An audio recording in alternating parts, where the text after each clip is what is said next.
আমার রচিত কবিতা নিম ফলের চাষ।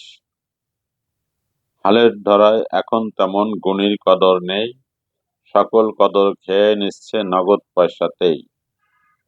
গুণ ধুয়ে কি পানি খাবে, টাকা নিয়ে চাঁদে যাবে, সেই আনন্দে পাগল হয়ে নাচে তাদেই ঢেই। হালের ধরায় এখন তেমন গুণীর কদর নেই। গুণীর গুণে ঈর্ষা করে মুক্ত খোঁজে, আস্থা কুড়ে বিবেক বুদ্ধি সেই, যে কারণে ভালো লোকের আদর যতন নেই। ধূর্ত হেথায় বিত্তশালী, গরিব খায় ধমক গালি, হারিয়ে যায় খেই, কারণ হেথায় সম্পদের বন্টন ঠিক নেই। সত্য হেথায় শক্তিহীন, যাচ্ছে ক্ষয়ে হচ্ছে লীন, সেথা কারো গরজ ক্ষীণ, স্বার্থ রয় না বলে। আপনা ঝুলি ভরে তুলি, গোপনে খায় প্রসাদ বলেই, আওড়ায় নিত্য মিথ্যে বলেই, ছলভরা কৌশলে। নিম ফলের করছে চাষ, খাবে সে ফল 12 মাস, মিষ্টি ফলে বিষ মিশিয়ে রাখছে দোকান ভরে।